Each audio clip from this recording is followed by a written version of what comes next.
welcome to the 5-Minute Data Conversations with myself, Craig Stewart. A very short, direct dose of data analytics insight for you. And joining me from Kuwait is the Chief Data Officer of Gulf Bank, May AlOwaish. May, how are you doing? Thank you so much for joining me.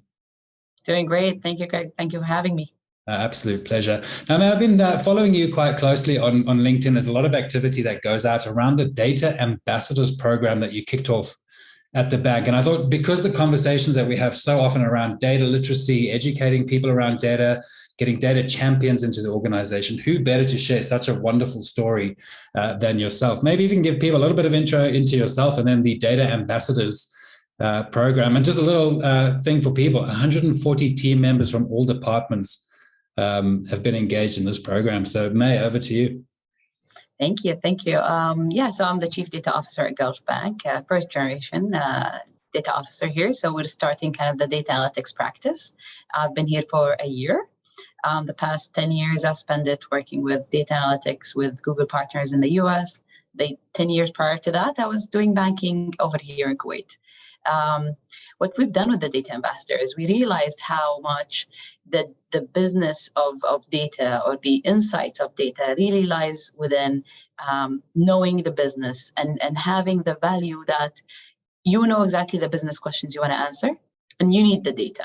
So me and the data analytics office, I may not have the actual business skills to answer those business questions. Yeah. I can have the data, but then how does this meet the customer needs? How much data do I need to actually do this? The actual digestion of data really needs that business knowledge. And that's where I always say we need to empower the business to read the data. We need to empower the business to answer their own questions, to be truly data-driven.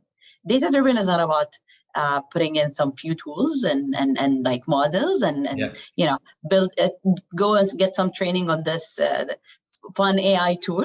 That is not being data-driven. I think being data-driven is about having the business being able to dig their own insights, to self-serve with analytics. And the only way we do this is we tap into the business, show them how things are done, help them with the data concepts, whether it's data quality, whether it's insights, how to actually digest the data.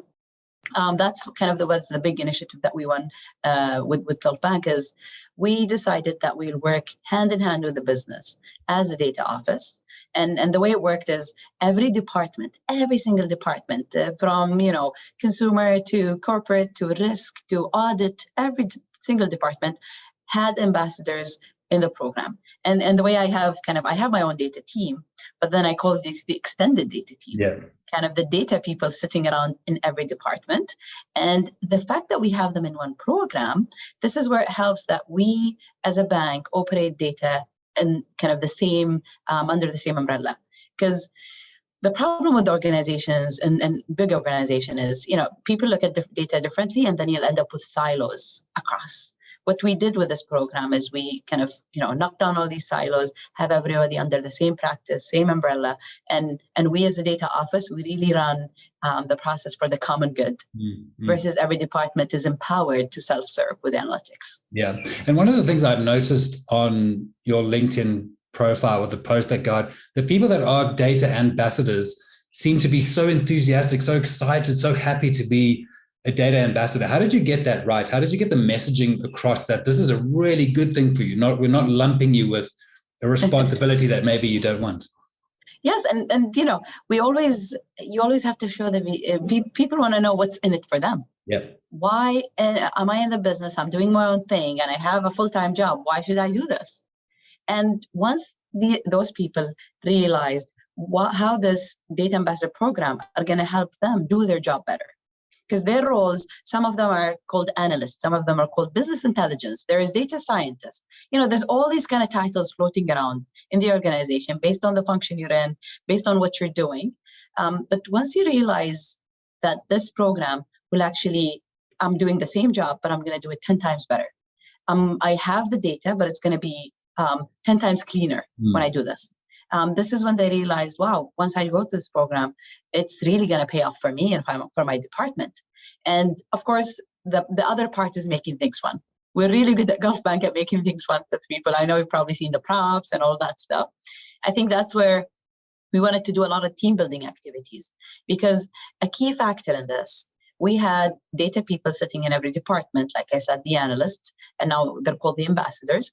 And they used to just crunch numbers in their own department, but they don't talk to the other analyst in the other department.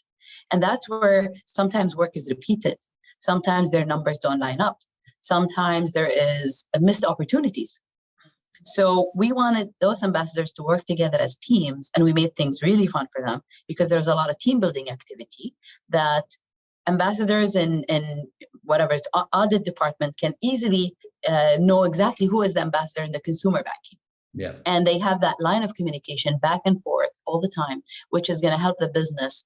Amazing results will happen when that communication is open and it's an ongoing communication. Yeah. And it was funny, like during the sessions, once these ambassadors started talking, once we broke the silos between departments, they answered each ambassador talking answered someone else's questions right there. Yeah. And it's about getting that network happening. Yeah. And I know a lot of chief data officers want to embark on projects like this and big data literacy initiatives. They've got the support perhaps of the executive, but maybe it's not in their sort of experience and know how to go and do a big project like this. Did you partner with any other departments within the organization to really help you get this off the ground? Yes, so I partnered with the expert of people, HR. And our HR department was very strong in kind of like, they know our people, they know what works and doesn't work. And we almost ran a training institute, with 140 people, teaching them on data quality, teaching them on, what are the main concepts of data analysis and all of that stuff. So we had a strong partnership with HR to ensure that we start this program on the right foot. And like you said, many chief data officers sometimes got bogged down because we start and there's expectation of, let's do data science. And I was kind of, I had some expectation from the organization is like, when are we going to do data science? And I said, I cannot do the technology before the people. Yeah. So I started with the people, and then we can do the technology. All right, fantastic. All right, May, we've gone a little bit over our 5 minutes, but that's a really insightful and exciting program. And I think anybody watching this, really look up May on LinkedIn and follow this, because I think it's going to develop into something fantastic. And it's one of the best programs that I've seen. So May, well done. I think it's really fantastic. And thank you so much for joining me. Thank you so much, Greg. It was a pleasure talking to you. Thank you.